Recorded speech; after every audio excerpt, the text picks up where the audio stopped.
Welcome to Into the Cypher State, everyone. This is the premier public broadcast of Galactica Network. My handle is citizen42.gala within the Cypher State. You can call me Dave. And today I'm joined by my regular co-host, Cosmos Hoss. Thank you for being back, man. And we've also got a very special guest in Angle. We'll be talking to Angle Protocol today with various subjects. Very happy to have you up on the stage. Now we have a bit of a disclaimer to go through before we start, as usual. So just remember that myself, Cosmos Hoss, and any other team members that decide to join us throughout the time we're up on stage, we are your guides to navigating the Cypher State, but we are not in any way your financial advisors. Our guests' opinions are very much also their own, and nothing said on this space constitutes financial or investment advice. So please don't ever ask us about that stuff. We don't know anything anyway. So now that we have that out of the way, please, let's go around the table and introduce ourselves. I have my brother, my amazing Cosmos Hoss with me today. How are you doing, my friend? Man, all is well. Yeah, it's been a good week. Hope everyone's doing well. Excited to be here, and yeah, hopefully people can listen to the space. I know it's technically right now it seems like Twitter's only kind of working properly with mobile devices, but other than that, excited to be here to get to learn about. Is it Angle? Is that how you say it? Angle protocol? Yeah, however you want. We're kind of inclusive. It depends. Like we're from France, so in French we say angle, but many people tend to say angle as well. Okay, cool. Yeah, excited to get to learn. I was going to say, excited to get to learn a little bit about what you guys have going on. I'm a very big explorer in crypto. I feel like I've used so many different protocols, and I have about 1,000 wallets, and I'm ready to do a little DJing over after I listen to your speech here. So excited to be here. Same. Amazing, Hoss. It's always good to have you on, dude. And so to our special guests, Angle Protocol, I believe we have Pablo behind the Angle Protocol profile today. How are you doing, Pablo? Doing great. I'm glad to be back to normal after last week, which was a bit crazy. It was the ETC week in Paris, so conference week. Got many interesting meetings. I got lucky enough to speak at the conference. But now back to full build mode because we have a lot to ship and a lot to do for the Angle protocol. Of course, man. Of course, busy people, and it's a good time to build in this wonderful build and bear market. Okay, guys. So we're just going to start the show. I just want to give a few little reminders just before we start. Again, we have the Cypher State program pinned to the top of the space. Make sure you check out that tweet and join us on Discord. You will not regret it. There's just a lot to do in the Discord, and there's a lot of good people to talk to. So make sure you touch that button at the top there. If you could also just see yourself to giving a retweet, a like and a retweet on the space, you can do that by dropping down to the bottom right of your screen, clicking on the comments button, giving us a like and a retweet. And also, if you have any questions, just give us a comment. We'll be happy to answer them. As far as the rest of what we got to do, I think that's pretty much it. So let's start the space with a banger. We're going to start with the news discussion as normal. We've actually got some special news that's just come in. We've actually got another regional bank failure in the US. So this is hot off the press. It is a bank called PacWest. It is the 49th largest bank in the US. And it's currently tanking. Currently, it's basically the case is that we've had this small bank, PacWest, well, 49th largest in the US. It's not small by most people's standards, but small in the US, has plunged on the news of a deal between it and the small rival bank of California. And it seems that both these banks were in some sort of advanced talks with a deal that would have been announced today. But it seems that all of this seems to have gone south, and the bank seems to be in a bit of a bank run right now, or at least some form of failure. So we'll be updating you probably on this one a bit later. I'm not entirely sure of the full details yet, so we'll just give you an update. But what do you think, Hoss? It's another bank failure in the US, dude. Yeah, I think every time I hear bank failure, I just think of how necessary and required crypto is.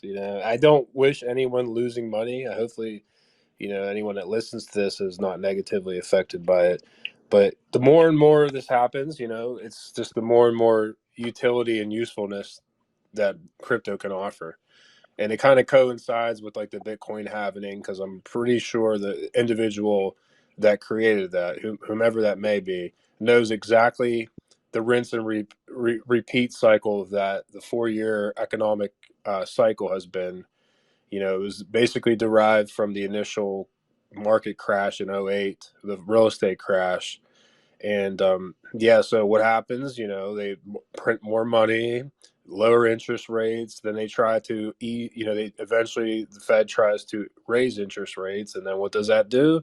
Well, people can't pay their debts, and then they bank run. And the only thing that I hope that doesn't come out of this eventually, and it kind of seems like it is happening, and it's kind of unfortunate, is essentially like corporatizing banks, and there's only going to be so many of them. Just like now, there's not as many stores. It's the Targets and the Walmarts, and like the same types of stores, and it's almost becoming the fad with banks.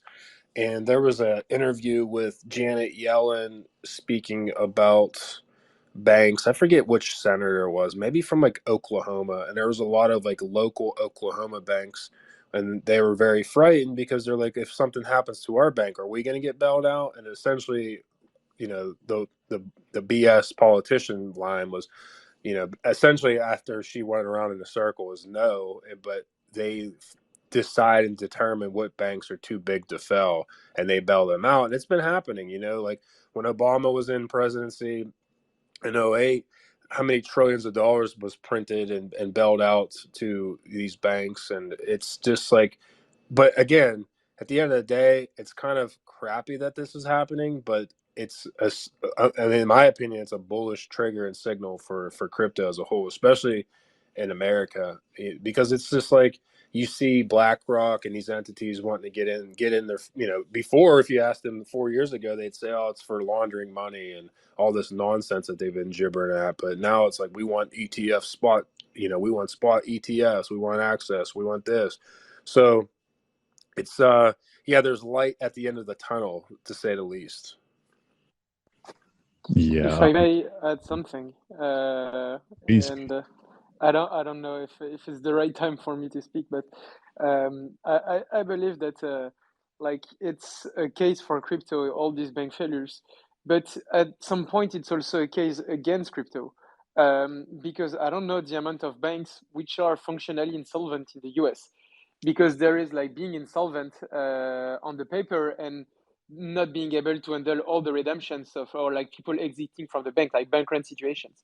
And in a crypto world where banks are essentially on-chain protocols, well, given the transparency on the systems on which these banks rely, everyone could be able to see the insolvency of a bank in real time. And I believe that in a crypto world where banks are on-chain, we would see far, far more insolvency and bank runs, because whenever like that's the case, that a bank is under collateralized, if we may apply crypto terms to this, then everyone would get an incentive to redeem and exit their money from the bank or like a corresponding protocol. So crypto has its advantages in the sense that you get to know where you put your money, and you get to see if the assets are well handled by the protocol also. But at the same time, like the transparency has its downside in the sense that it's almost a self-fulfilling prophecy. If a system is insolvent to the eyes of everyone, well, people are going to exit. It will create bank runs, and so you will have cascading events like liquidation cycles and stuff. So there are some risks with a fully on-chain finance and fully on-chain banks, but maybe that's a discussion for later as well. 100%. Honestly, Pablo, you're right in that. Like, I don't think the fractional reserve model really works if it's on chain. This is one of the reasons why most protocols, including you, I believe, are over collateralized, because having the fractional reserve system on and having so few reserves just wouldn't work on chain when everyone can indeed see what you have. And this, honestly, this all goes back to the genesis block of Bitcoin, doesn't it? With that, what was the news New piece that York was on? Times, I think. That's right. Yeah. New York Times. So like the chancellor on the brink of a bailout for the banks or something like that, just in the 2008 financial crisis, and all this stuff is. I think crypto is the response to this, though. I would say, like, I understand the risks of transparency, but that's one of the reasons why we're building the protocol that we're building. Pablo, is we're trying to enable people to have what we deem as private compliance, having the ability to have verifiable identities on chain, so you'd be able to actually have if you were an investor or if you were a banker, you would be able to have an on-chain and off-chain link that is private while maintaining an identity, and then you'd be able to prove you could prove almost anything on chain to another entity without giving up any of the data. So you'd be able to keep your financial transactions private and avoid all this. But it's a tricky situation. It is. So that's another failure, another bank failure in the US. We're just going to see, I guess, if there's going to be any more fallout like there was from the last ones.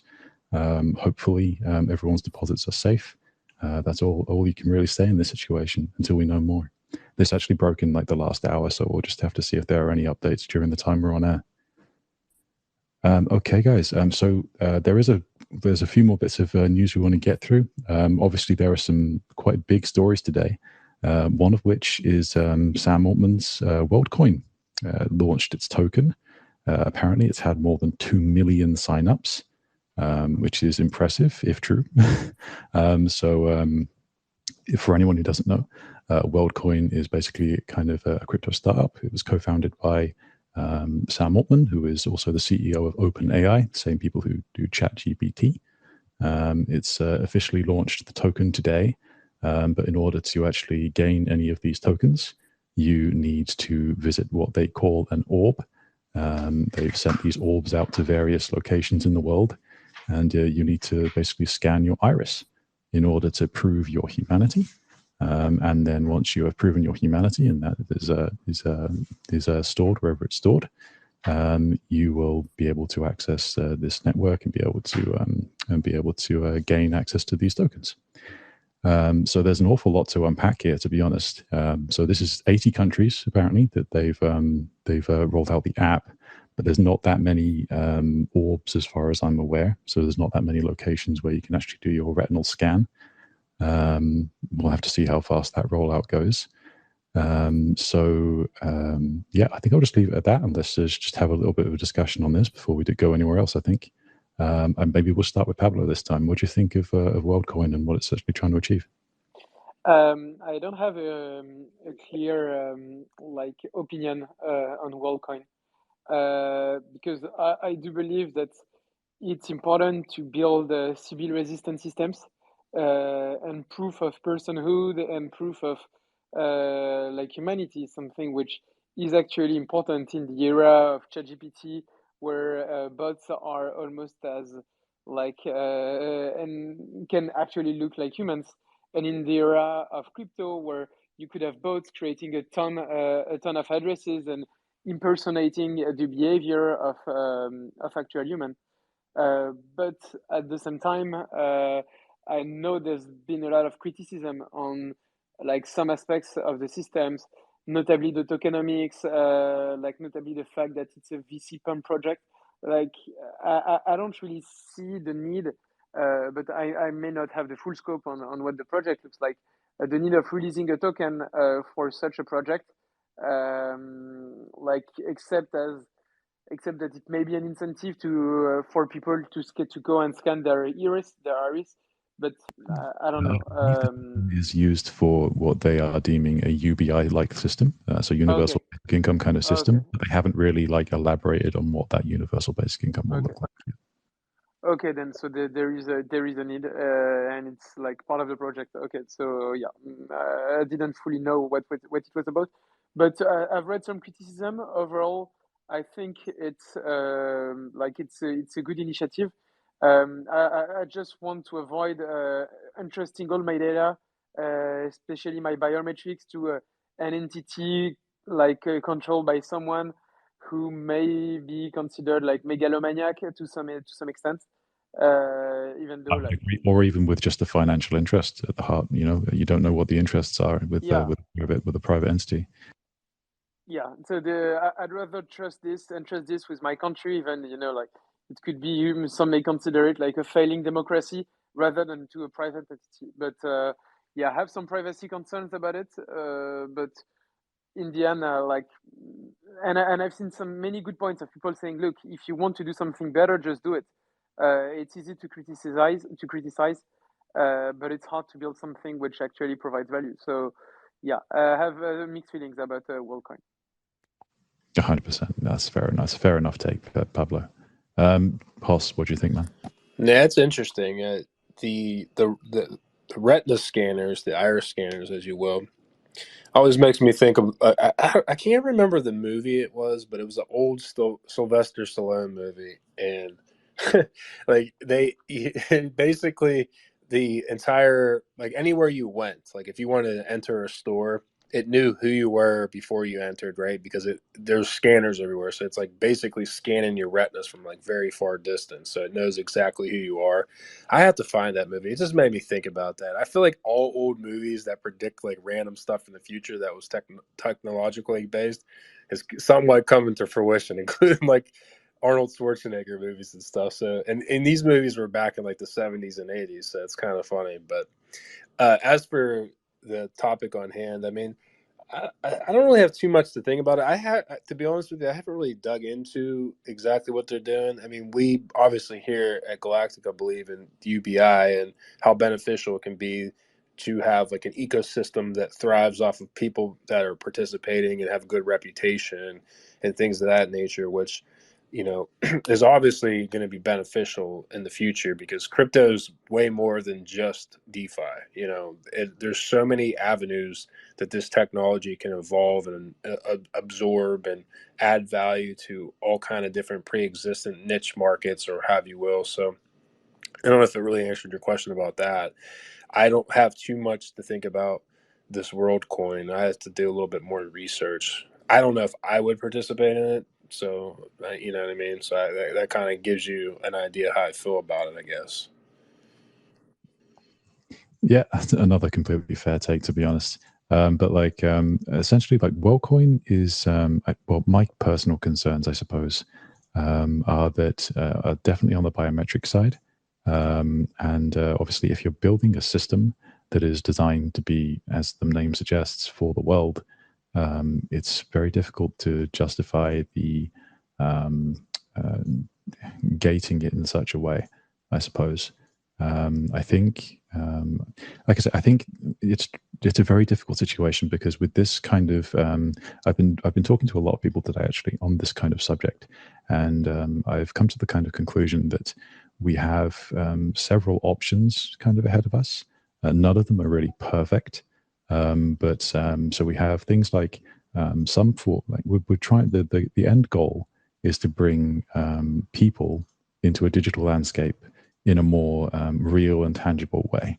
I'll put it in a very generalist way like that. Whereas, so like we'll go with one example of Elon Musk and Twitter. They're rebranding to X. They're attempting to be an everything app.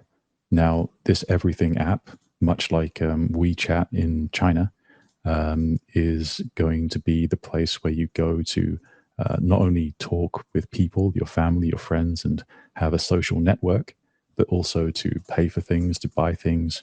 And it's a financial layer as well. It is essentially trying to bring society on chain. Sorry, just society into a digital realm, but in a very Web 2 kind of centralized manner. So I think this is kind of like the goal that everyone has right now is to bring people into the digital realm in a much more real sense. So Twitter's doing it that way in a very centralized way, and that's based on like a private corporation with financial interests who are trying to build this out. So there's going to be some misalignment of incentives there. You could also have a centralized method through which you have governments who is in the controlling stake, who will try and bring out like a by country, a system like such as a CBDC, which would allow basically government full control of your money. And if it were to become a social layer as well, they would have full control over everything: your identity, your very reputation. And then you have the decentralized options. So decentralized, obviously, Worldcoin is based on the Optimism stack, I believe. I will double check that. I believe it's Optimism. In that case, you have a decentralized stack it's based on, but it's run by a private company. So there's going to be some friction points in all of these systems, as I say, but the decentralized ones just remove a level of trust in some way, as long as you can see the code, as long as you can see what's behind it. And then obviously you have protocols like Galactica. So Worldcoin is going the biometrics route and trying to take in your iris scans, just take in your like biometric data in order to authenticate you as a human, and then you can use the protocol. We are attempting to provide a private link to your standard kind of KYC. So that would be any already trusted KYC provider, in order that you could have like just provide your driver's license, provide something you already have, doxed your credentials to a trusted third party, and then we provide a private link on chain and off chain to that third party, and then you can prove your credentials on chain again privately. So we're trying to maintain privacy at every aspect. Even that anyone could claim that that's not entirely perfect, but we believe it's the best middle ground anyway. So yeah, I guess there's an awful lot of ways of doing this, but the goal, as I said at the beginning, is very much to get right now for everyone, all big companies, AI companies, social companies, governments, everyone is trying to get that extra level of interaction with the digital realm with everybody in the world. There's my TED talk. Apologies.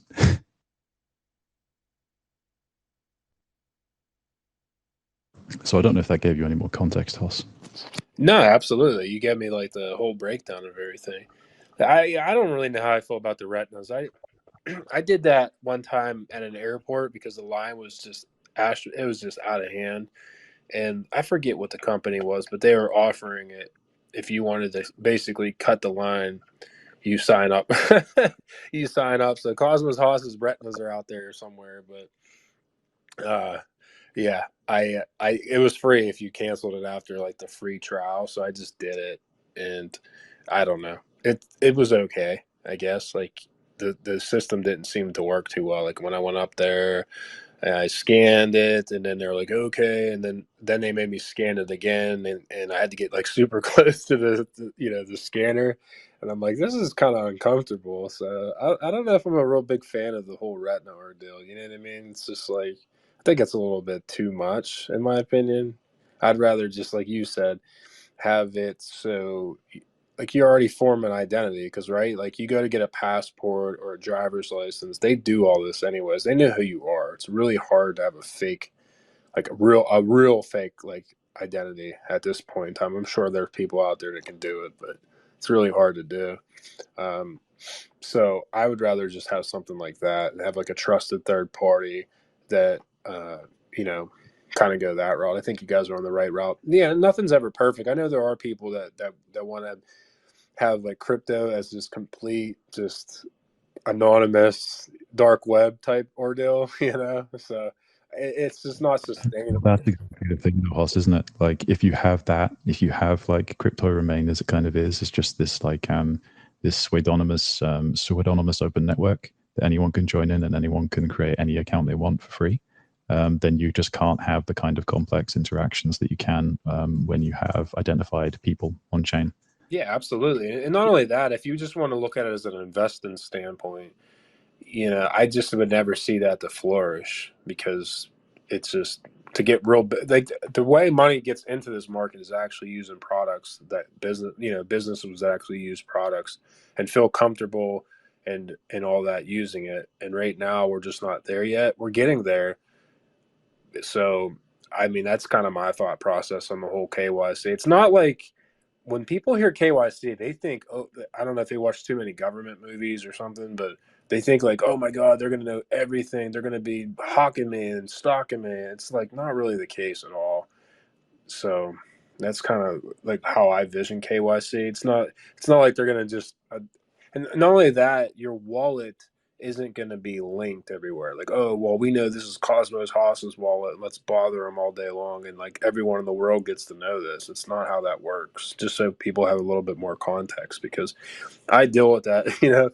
There's people out there. I mean, don't get me wrong. Like, I feel like it should be, a little bit of a combination of both. And I think that's where this space is heading towards. Because like right now, a lot of these technologies aren't really that useful for hedge funds and big money to get in this space, because everything's on chain and they can just copy and paste. Someone's like, oh, this is, this hedge fund's account and they're doing this, this, and this on every, and then someone like myself can just like, all right, well, these people, this is what they do for a living. Let me just copy and paste their transactions and basically just invest exactly how they're investing. So they're not going to use this sort of technologies until there's a layer of privacy in between. 100%. Let's say privacy is one of the it's one of those underrated concepts that people don't understand what they've lost until they don't have it. So yeah, 100%. We need to keep that financial privacy in some form, or at least keep the option of it. So I think I'm just going to, I could actually talk about this for hours, and I'm not going to do that. So we're just going to move on to like the last piece of news that I have. I'm just going to do really quick with this one because it's kind of a funny topic, really. So Twitter over the weekend, it rebranded to X with a goal of becoming the everything app, as I've said previously. So they changed the like this iconic blue bird that we've had for the last 15 years to an X. It's kind of like a stylized X, I guess. So I'm going to ask you guys one question, because I don't really want to get too deep into this one. Do you like the new logo? Do you like X? What do you think?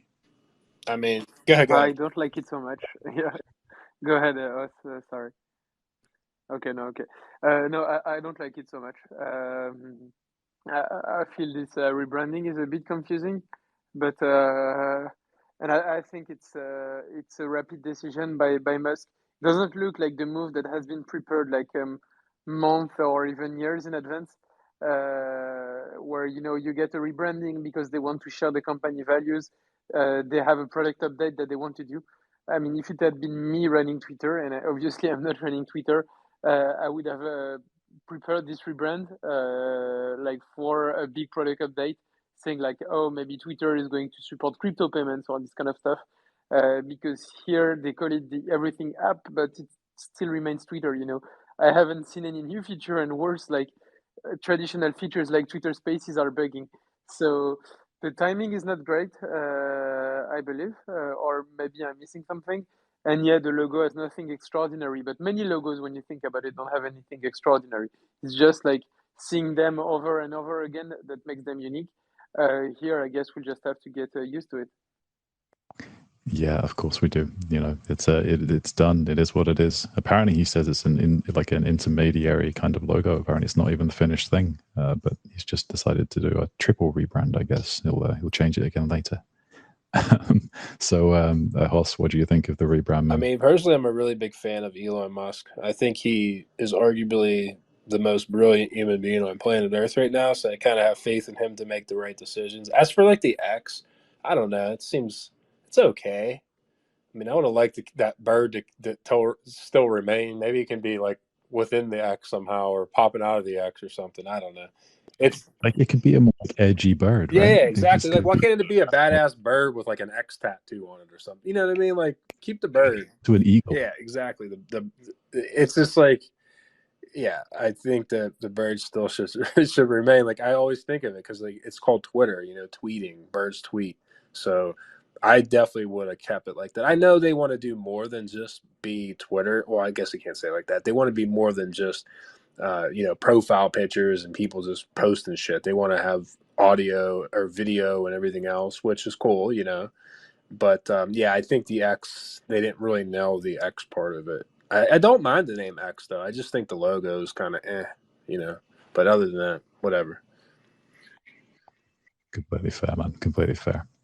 Okay, guys. So we're actually going to move on to the second part of the show today. We've got Angle Protocol with us, who we're very thankful to have. Pablo is here, co-founder of Angle Protocol. Absolutely fantastic. We're looking forward to speaking to him. So I'd just like to do a quick space reset before we start. So you are currently listening to Into the Cypher State. This is the premier public broadcast for Galactica Network. We're a protocol for private compliance, keeping your privacy in the face of regulation and compliance, that kind of thing, while also giving you an identity on chain, allowing you to transact with your reputation rather than just your finances. Is fantastic stuff. I fully believe in the product that we are building, and I hope you guys will do us the favor of just checking out the Galactica profile, clicking through on a couple of links and checking it out. It's definitely worthwhile. We are trying our best to make this as fair and equitable as possible for as many people as possible.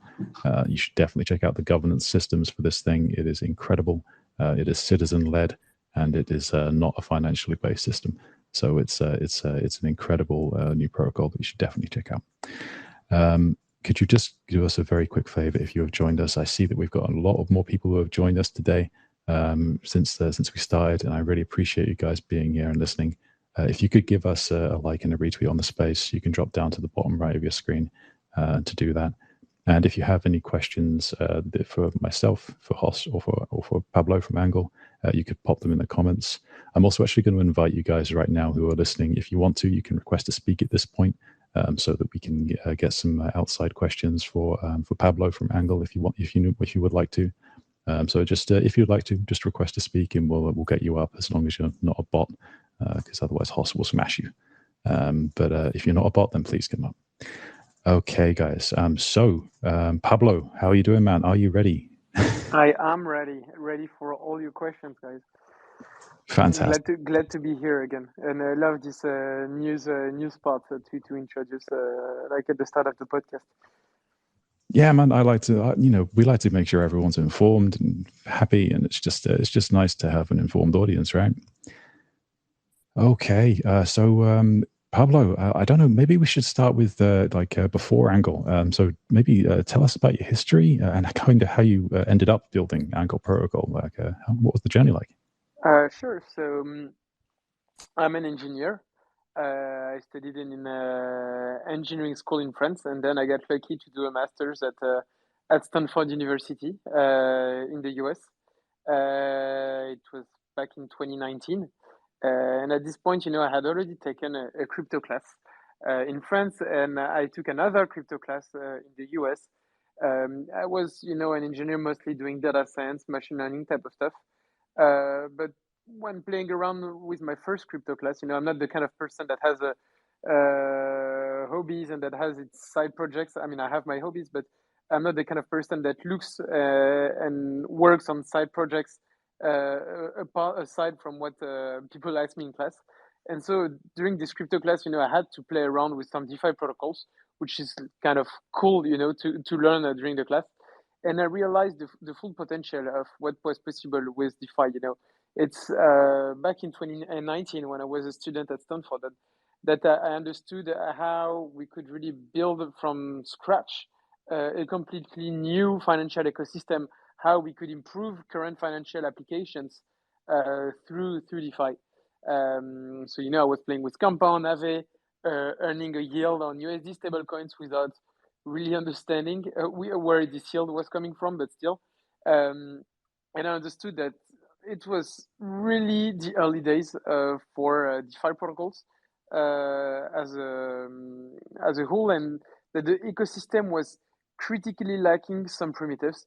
And here the primitives that were lacking were Euro stablecoins. Like people, it was possible to have fun with USDC, land on Aave or on Compound, earn something, but impossible to do something with Euro or with any other currency that was not the dollar. So I was like, okay, maybe we are missing something. The space is truly promising, but we need to bring more primitives to it. And this is what led us to start working on Angle. We wanted to offer the tools for people to enjoy DeFi without having to care about the exchange risk. And so this is what, with Angle, we are working on AG Euro, a Euro stablecoin. And two, and it's something we could come back on it for later. We really liked how Maker worked with DAI. because we studied it in class. But in the same crypto class, we saw the limits of Maker. We saw the moments in which it was not like fully scalable. It's a great system, but a system which where you could have iterated on. And so, we wanted at the same time to start improving stablecoin systems and start designing better ways to make stablecoins. And this is what led us to start thinking on the design of Angle protocol. So first, as a mechanism to make DeFi available to the masses and to people wherever they are in the world. And second, as a technical improvement of our current stablecoin designs as a way to make safer, more resilient, and more robust mechanisms. And that's a very, very noble goal, man. It looks absolutely amazing. It really does. Got to say, like when I first started out in crypto, I was like, where are the Euro stablecoins? Where are they? Like as a Euro native, it's just still a super small market. Like still a super small. Like if you look into the size of USD stablecoin, the USD stablecoin market, it's $140 billion market. The Euro stablecoin market is 140 million. So there is a discrepancy by like 1,000x. I thought the market would take off far far earlier, and it still hasn't taken off. And I'm still convinced of the super go-to-market strategy we chose with Angle. But yeah, there is this thing in DeFi, where the first arrived are often the first served. If you are like Bitcoin was the first like crypto to appear, and people are still using Bitcoin nowadays. The USD stablecoins were the first ones to appear, and people are mostly using USD stablecoins nowadays.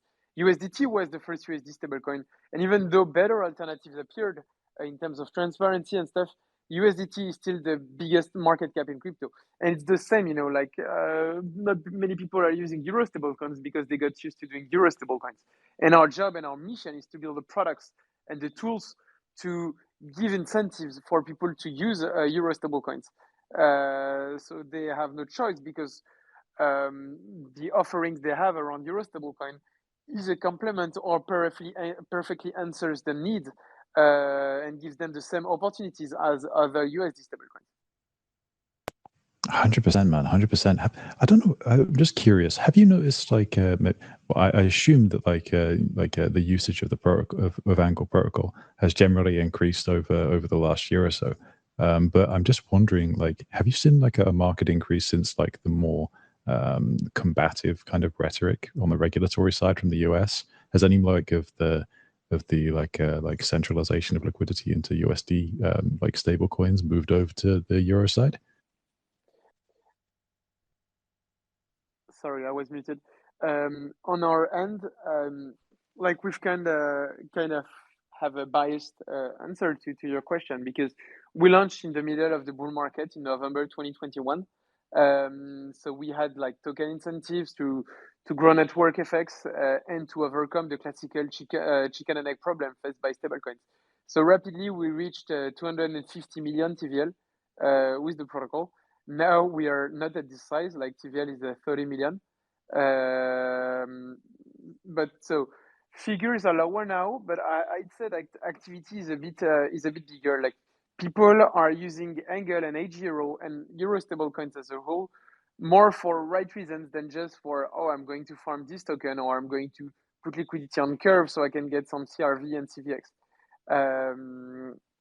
So there is less noise and more signal, and especially as you say with the like regulatory uncertainty with around USD stablecoins. I would have expected the movement to be bigger than this. Turns out that it is not, and still a lot of people are holding their USD stablecoins. But at least now people are aware that there is an alternative to USD stablecoins, and we just have to make our time, Yeah, no, it's fully understood. Yeah, I mean, there's a lot of protocols that started in 2021, and you just can't help but see the numbers go down rather than up. But that's kind of beside the point when it's comes to like user activity and like actually the kind of users that you end up with in this kind of stage in the market. We found that ourselves. You know, you find out who your base users are, who the people who actually care about what's being built are. And it's those people who you really want to court before any kind of market activity does end up happening.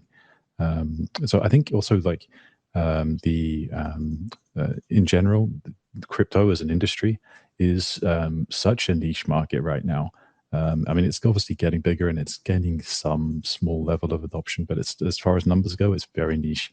But in such a niche market where there's so few active participants, I don't think there's any other choice but for liquidity to in some way centralize a little bit. And it's going to, if it, as you say, the first mover advantage and just name recognition that the US dollar the US dollar kind of stable coins are generally going to get most of it for the time being, I guess. But maybe this starts, maybe this uncertainty in regulation, maybe that's marks kind of the move from the USD to other options, as you say, the euros or whatever else it may be. No, you're definitely agree on this. And the European Union has been kind of proactive in the regulation of the space. There is a regulatory framework which is called MiCA, which kind of puts a path forward and a path to compliance for all centralized euro issuers. So it's not like in the US where you don't know whether what you're doing is legal or illegal because there are no rules and the SEC may come after you, but you don't really know why. Here for the euro stablecoin market and in Europe as a whole, you have a super high degree of clarity of what you must do and what you must not do in order to be compliant. It's less the case for decentralized stablecoins like Angle and AG Euro, but at least for centralized players, this plays out. And I expect more a bigger transition to happen between USD stablecoins from USD stablecoins to Euro stablecoins, when this regulation is actually enforced in a year from now. Can I give you my thought process of stable coins? I think in the future we're going to essentially get off the one-to-one peg with everything. I think it's going to be more of a, like, there are some teams, like I've done a lot of research on stable coins, like the DAO, or excuse me, like DAI is a really good model in my opinion. There's a team, it's called Shade Protocol. They have their own privacy by default a stable coin. It's backed by global assets. Like it's say like 20% USDC, 20% the euro, 15% Bitcoin. It's like a global basket as opposed to always just being one to one. And I think also, especially in America, that kind of gives like the SEC or whomever kind of like a spot to go to attack, because in their mind it's like you're competing with the dollar as opposed to something else like an alternative. I do think over time though there's going to be more pegs to like baskets of assets or floats they'll call it, and it'll be like basically backed by different sort of things, as a like it could be pegged to say like a bunch of different markets, like as opposed to it's just one for one to the United States dollar or one for one to the euro. That's my opinion, I think, but I could be wrong. You could well be right. I think it's a very cool concept, and I think maybe the only time that you could really make that work is if there was more liquidity in the market. Like I could see a so-called stable coin linked to maybe like a basket of the top 10 or something crypto assets, mostly in Bitcoin, obviously, depending on what market cap that is at the time. And people things have value based on what people perceive them. So that's entirely possible that you could have a stable coin based on that. If you could imagine, that would only really happen if Bitcoin and the top 10 in general had a similar market action to say gold or something like that, where it's very slow, very stable, at least not nowhere near as volatile as it is now, and then it would make some sort of sense. So again, just liquidity in the market. for Pablo. And you know what? Actually, I'm just going to do a very quick reset because we're kind of heading up to the hour now. Everyone who's joined us for the show, thank you very much for the start. I really appreciate you coming. We are Galactica Network, and this is Into the Cypher State. This is our regular Tuesday podcast, and you can join us every Tuesday at 8 o'clock UTC for the latest news and discussions with wonderful speakers like Pablo from veAngle Protocol and my regular co-host Cosmos Hoss. Again, I'd like to remind you guys, if you want to, you can come up at this point. You can request to speak if you have a question for either Pablo from veAngle or myself and Cosmos Hoss. You are more than welcome to come up, even if you just have a point about something. It doesn't matter. Regardless, any point you wish to make, you can come up and make it. I just request again, if you can jump down into the comment section, the purple button on the bottom right-hand side of your screen, just give us a like and a retweet on the space. It doesn't cost you anything, and it just shows that we're that you're appreciating the content, and it's very much appreciated from our side. Okay, guys. One last thing. I apologize. I still have the pinned tweet up for the Cypher State campaign. If you're interested in Galactica Network in any way, shape, or form, please just click through on that tweet. You'll find the link to our Discord, where you can start on the Cypher State campaign and earn your Galactica Network citizenship. So please check that out. It's definitely worth your time. Okay, so Pablo, we kind of have a bit of an overview of veAngle now. That's really good. So I'm actually really quite curious in governance as a rep from Galactica Network. Governance is kind of one of our favorite subjects. So you've got veAngle token, right? So how are those holders kind of involved in the governance of veAngle protocol at like a high level right now? I mean, it's kind of straightforward. Like we haven't innovated a lot on the governance space. I believe we did more on the stablecoin space. On the governance space, like people can vote, like veAngle token holders, so holders of Angle tokens which have locked their tokens can vote on all governance proposals. Angle is a multi-chain protocol. And so people can vote on governance proposals, and these proposals are executed by 4 out of 6 multi-sig. We are going to shift, and there are currently proposals to shift the voting system and the governance of the protocol to a fully on-chain mechanism. So veAngle holders are so the governance system ends up fully trustless. Like if all the multi-sig signers die, and the multi-sig only role is to implement what is voted by veAngle token holders on Snapchat. But if the multi-sig holders die, then the protocol could still continue to exist. And so what are veAngle token holders voting on? A stablecoin protocol, it's essentially about choosing collateral to accept, about choosing new chains to deploy the stablecoin on, about choosing new chains to deploy liquidity, like protocol on liquidity, new places to deploy protocol liquidity. And veAngle token holders, they're kind of central on this. They're kind of central on this aspect of what Angle should do, where H0 should expand itself. And Angle is not only all about H0. We have some side products you can use it if you don't even use the stablecoin. And Angle will not always be about Angle and about H0. Like we've already had plans in the past to launch a gold stablecoin. And so veAngle and Angle token holders are those that govern and that ultimately should benefit in some way from the usage of the protocol and from the products that the protocol is offering. So yeah, it's a decentralized protocol, and the veAngle token is central in all this. But yeah, there is nothing particularly exotic about what we're doing at Angle for the governance. That's completely fair. Not every governance system needs to be absolutely crazy. It's generous. Sometimes simplicity is best, and it's actually really impressive to see protocols move, your protocol in particular, moving over to a fully decentralized system.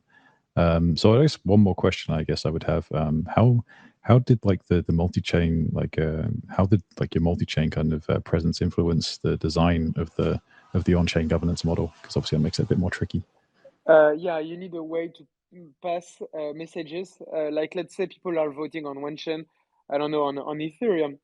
You need a way to pass messages. Like, let's say there is a vote on Ethereum for a parameter update on optimism. You need a mechanism from Ethereum to optimism to trigger the change on optimism. And we are relying on layer zero message passing system. I mean, we plan to rely on layer zero because this is not live yet. But we already rely on layer zero to bridge a zero from one chain to another. Um, and yeah, you need a safe and robust message passing system, and you also need fallbacks, because what if the bridge the message passing system gets hacked? Essentially, anyone could like tell Angle contracts on Optimism, oh, send me all the funds, send all the funds to this address, and so you need some fallbacks, you need some like ways to mitigate harmful and attacks and bridge failures, because all bridges and all message passing solutions are eventually going to get hacked at some point. And so it's important to have this in mind as well when designing a cross-chain governance, and more generally when designing a cross-chain system.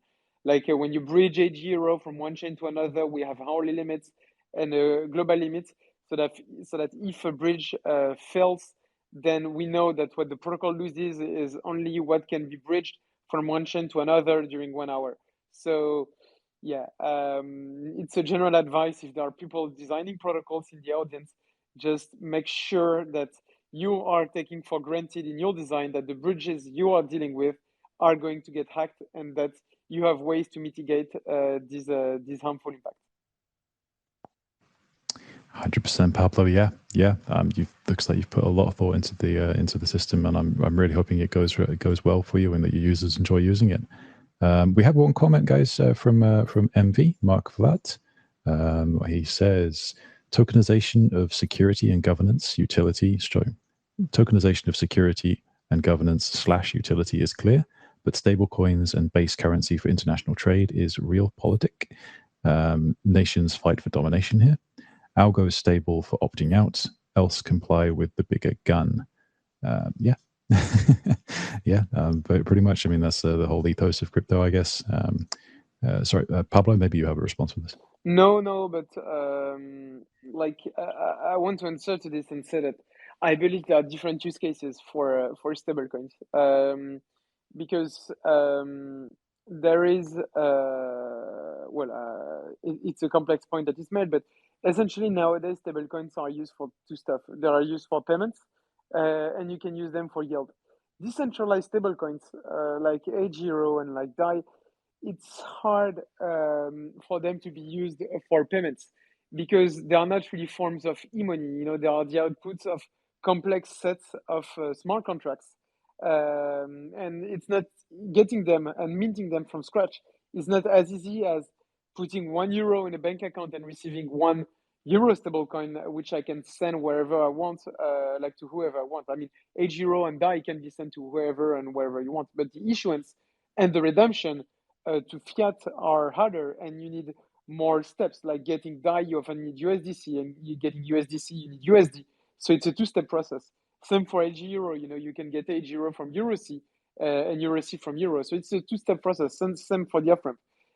It implies having fees and so on. It induces some frictions. So stablecoins, and most likely, and more generally, decentralized stablecoins for international trades and remittances, I don't really believe that it's going to be the use case that plays out. But when it comes to stablecoins for yield, and here MV mentions in its document, in its tweet, tokenization of securities, like decentralized stablecoins are forms of, in some way, they are like really like banks that have in their reserves like stable assets, like I don't know, Maker has USDC in its reserve, but that also invest in tokenized securities, and they need to handle their liquidity risk. They need to make sure they are always able to deal with redemptions, and so stablecoins can inherently and structurally offer a safe yield to their stablecoin holders, just like DAI is doing with the DAI savings rate. and just like we will do with Angle and AG0 by offering an AG0 service rate. So like stablecoins as a way to earn the risk-free yield on chain and the risk-free yield coming from tokenized securities are where I believe we're providing the most utility. So yeah, sorry for my long answer, maybe answering a bit aside from the main point for Mark Vlad, but I think this was touching some really interesting stuff about stablecoin design. No, and thank you, MV, for the question. And yeah, I completely agree. In fact, it should be stated more often how important stablecoins are to the ecosystem. I mean, we are in an incredibly volatile space. We are in a very innovative and nascent space, and having this stable side of things, in which you can have a more reliable like a yield on your tokenized assets.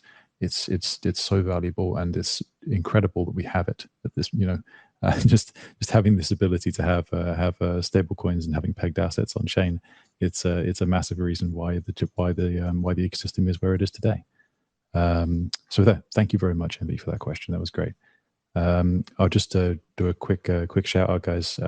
Please, if you haven't already, check out the Angle Protocol profile up on the stage, and give them a follow, because they're clearly working hard. They're clearly doing good work. So they deserve your attention. They deserve your eyes. They deserve your follow. So give them a click. Okay, guys. So I think what we'll do, we were actually speaking. I just want to go back. I just want to just step back just a little bit, because you touched on something earlier that I forgot about, and now I've remembered. So we were talking about MiCA and like European legislation. So how would you think that this like new regulatory process? Sorry, for anyone who doesn't already know, MiCA, as we discussed, is a piece of legislation. It was actually like ratified by the EU Parliament this year, I believe, like maybe a couple of months ago. But it's actually going to be implemented and like be enforced from like 2024, or at least partially in stages will be enforced from then. So how do you think that this new regulatory process will actually impact Angle Protocol? It's an excellent question. There is in MiCA a DeFi exemption that says that decentralized protocols are not concerned by the set of rules the sets of MiCA rules. The thing is that the terms DeFi and decentralized are not well defined. There are some protocols who claim that they are decentralized when they are decentralized in them only, when people have full access on full ownership on the smart contracts. And so I guess like my short answer is MiCA is not going to affect Angle and AG0. They are going to affect the players Angle and AG0 are dealing with. But at the same time, we will need to have a precedent on what a decentralized protocol is and what it is not. So we make sure that we are able to comply with this. So I think down the line it's going to force protocols, and I think we're super well positioned for this at Angle, but it's going to force many protocols to double down on decentralization and to stick to what being decentralized really means.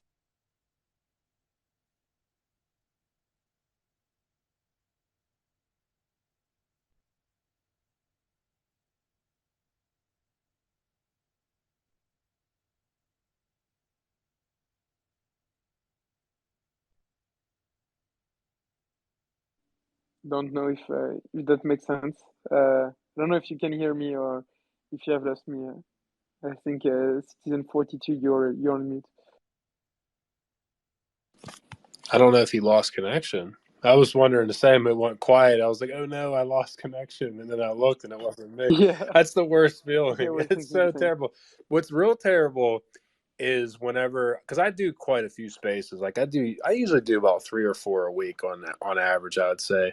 The worst is when I have a guest on and I can't hear them. So I have to like go on my PC and then listen to it in a delay. And and it's awful. So maybe he may have lost, Citizen may have lost connection there. But yeah, I was checking it out. I guess you guys, because I'm American based, you guys aren't open for business in the U.S., which I guess kind of makes sense. U.S. is the worst. Yeah, I mean there is the protocol and there is the UI app.angle.money, which is hosted by a company I work for.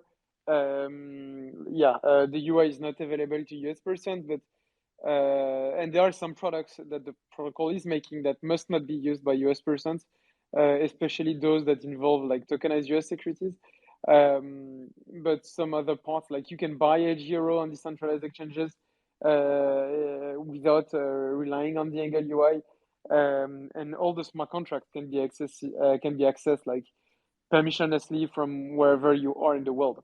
So it's not a protocol for US persons who are mostly doing Giro, and the UI we are developing is not available in the US, and especially because there is this whole regulatory uncertainty about the US. It's not that we don't like you guys; it's just that we don't know what the set of rules we must comply with is, and so we'd rather not take any risk with this as a company. No, I mean, I completely understand that. I mean, it's crazy because one of the things I've been really blessed with in the space from all the hard work and time and effort that I put into it, just like full disclosure, I kind of got into crypto when the virus happened, but then I really went at it. Like I was doing 15 hours a day pretty much every day. And yeah, I mainly focus on Cosmos and all the different, like there's like 70 L1s already, and I basically spoke with every team.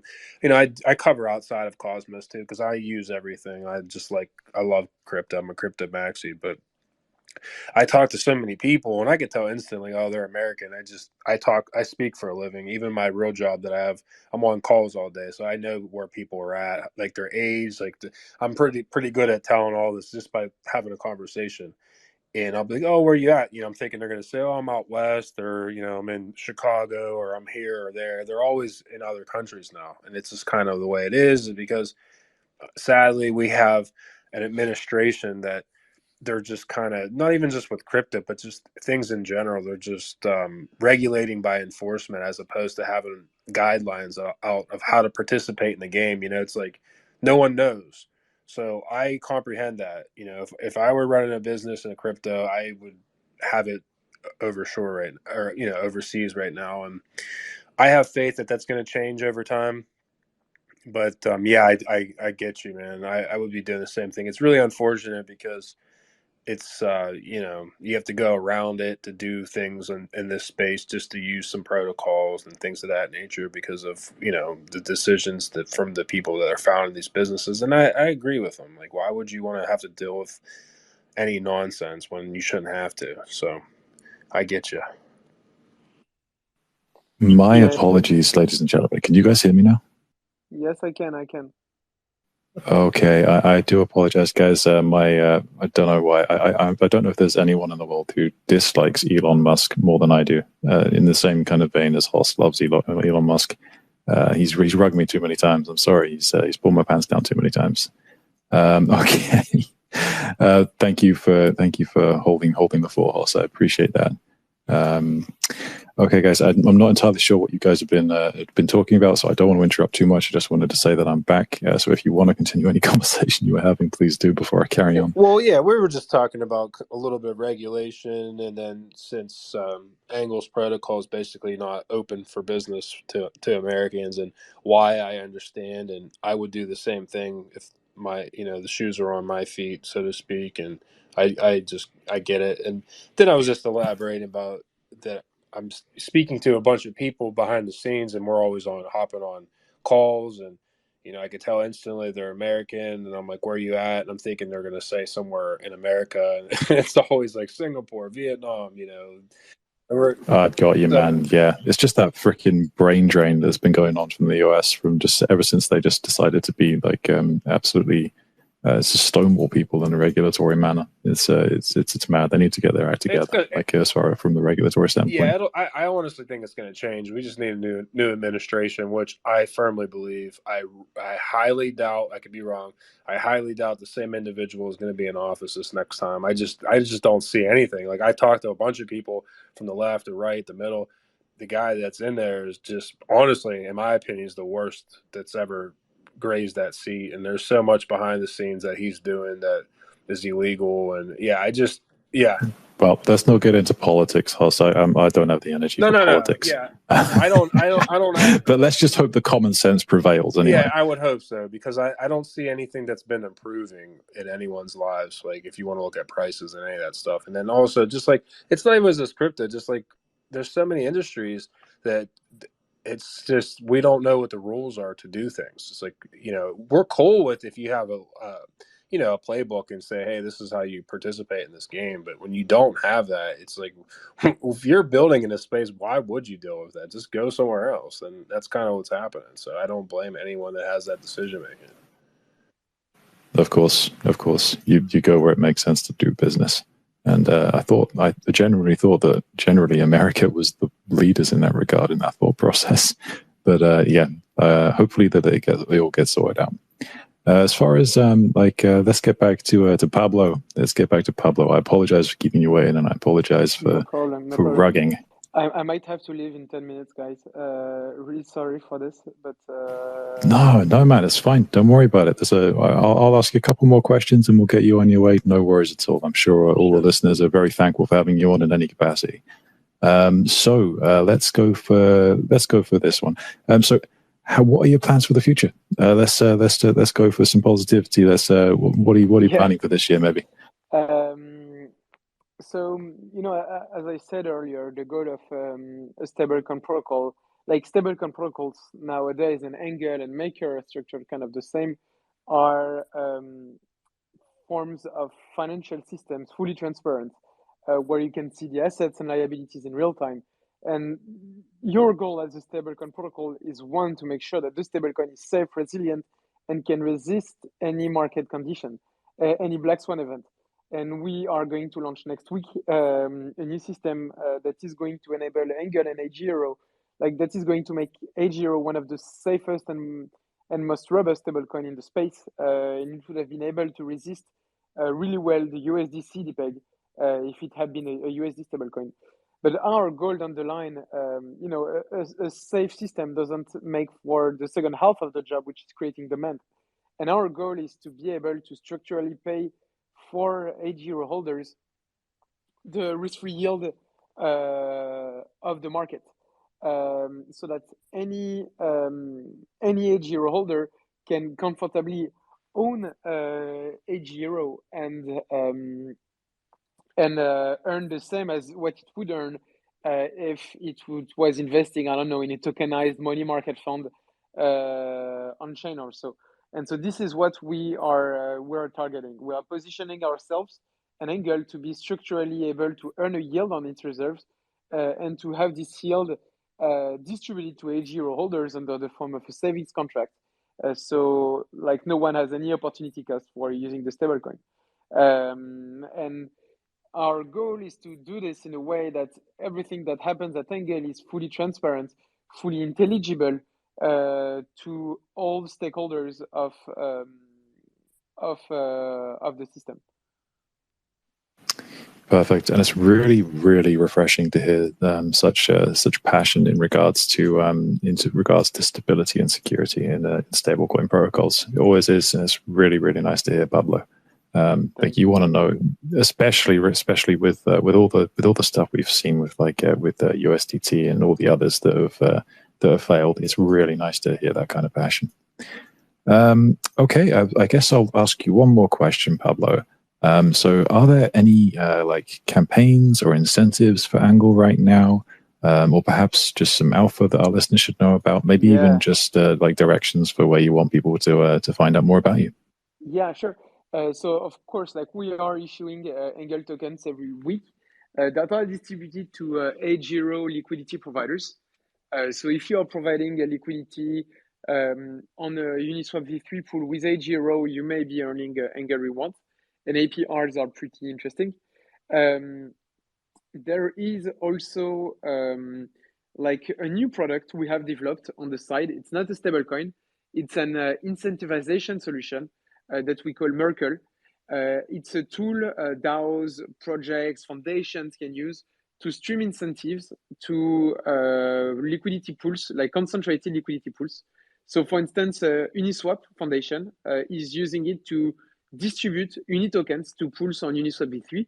SushiSwap is also using it to stream incentives, sushi incentives to like their pools, their sushi v3 pools.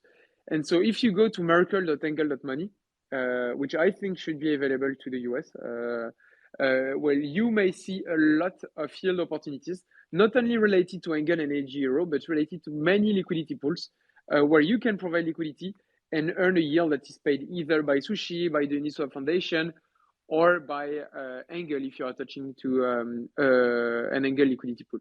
So this is, I mean, this is not an alpha because we've been communicating about it.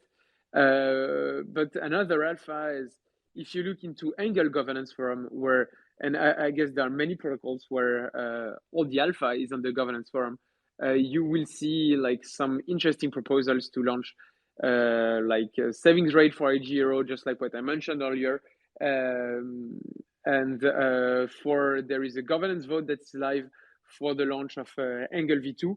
And hopefully this is what we hope to be able to execute next week, should this be voted positively by governance. Perfect. Absolutely perfect, Pablo. Thank you for that. So guys, you heard the man. So if you want to get involved with Angle, make sure you check out the Angle profile that's up on the speaker panel. Give them a follow and check out all their links. It's clear that they are a decentralized, free and fair stablecoin protocol that's definitely well worth looking at and worth your time. So as Pablo is running low on time, we're actually going to just wind down the space now. I've actually thoroughly enjoyed this space. It's been another amazing one. We've had some great takes on the news and from Pablo on his protocol. So we've got some great insights. If you would like to have your opinion or question included on these spaces, you can actually make use of the AMA questions channel in our own Discord channel, and our own Discord server.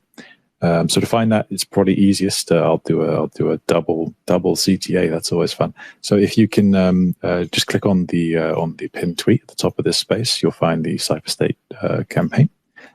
So you can find the Discord link in that post. And you can post any questions you want in the AMA channel, as well as join our Cypher State campaign and earn your Galactica Network citizenship early. So that's a twofer. It's great. So I'd just like to offer our panel just like the opportunity to share any last remarks. So let's start with Hoss for any last remarks. How you doing, man? It's been great to have you up, man. No, it's just the same thing every week. I appreciate having a conversation, getting to learn, kind of vibing out, and everyone that always tunes in, that asks questions, that listens to the recordings, and for everyone that's building in the space, moving the space forward in the right way. I really appreciate it. It's just a lot of fun, experiencing crypto from behind the scenes, more on the media side as well, and also just as an actual community member. It's just great to see the trajectory and development. It's actually exceeding my expectations. I know a lot of people in this space tend to be on the younger side, so they don't have like the background experience in technology and how long things take to develop. But yeah, crypto's really exceeding it, and I think that's more so because it's so globalized. Everyone has a smartphone nowadays, and I just can't wait to see the future and to have this conversation, 1 year from today, 2 years from today, to see all the different developments and the more and more people that are, going to be in the space. And I think this is a train that's on the right track, and I appreciate everyone. I couldn't agree more, man. I couldn't agree more. I've seen so many very strong builders during this bear market. It's absolutely crazy. Anyone who's actually still here with us in the listener panel today, anyone who's still here just who knows the direction that crypto is heading, the kind of technology that's being built, and the ethos that's being both built and maintained during this time, you are onto a winner. You're in the right place. And I'm very glad you're here, regardless of what protocol alignment or any of that. I'm just very glad you guys are still here, and you should be proud of yourselves. Okay, so Pablo, I don't know if you want to sign us out, and how you, if you want to give any final thoughts. No, I just wanted to thank you guys for having me this evening. It was really nice to meet you, Cosmos House and Citizen 42. Really glad to have had the opportunity to present Angle, to learn from you guys, because I actually did learn a ton. So hopefully we'll see each other in different circumstances. And I wanted to thank all the audience which stayed for this hour and 20 minutes on the space. So glad to have been able to make it today, guys. It's been absolutely amazing having you, mate. Absolutely amazing. And yeah, there's an awful lot that we can do together and discuss. I imagine it sounds like you've got a great protocol going, and in very quick terms, I mean, there's a lot of ways to improve capital efficiency when you have reputation on the table. And I'll leave it at that. We'll chat later. So yeah, I just want to thank everyone who's joined us today. Thank you for joining us. Thank you for your questions. Thank you for your comments, your likes and your retweets especially. Even at this point, I'd really appreciate it if you guys would just jump down to the bottom right of this space, give us a like and a retweet on the space.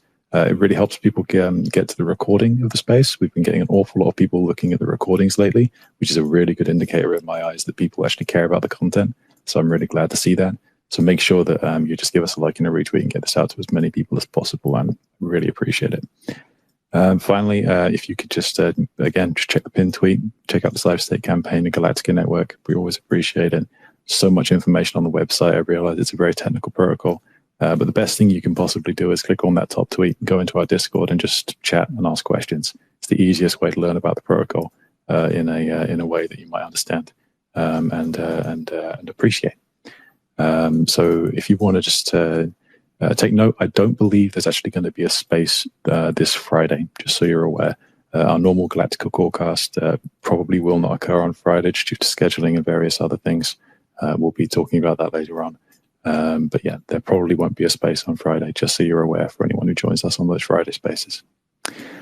Okay, guys. So again, please don't forget to drop a like and a retweet on the way out. It's been absolutely amazing having you guys.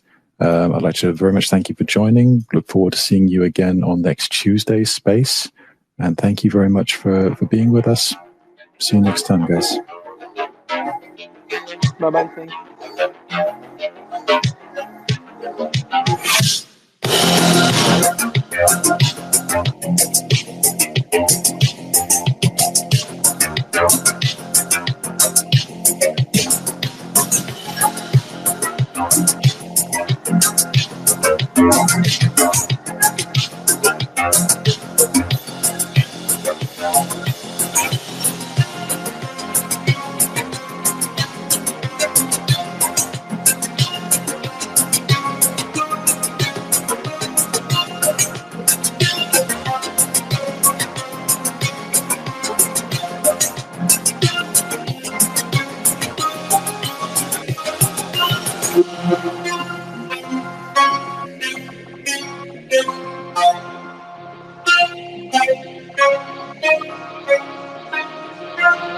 Thanks.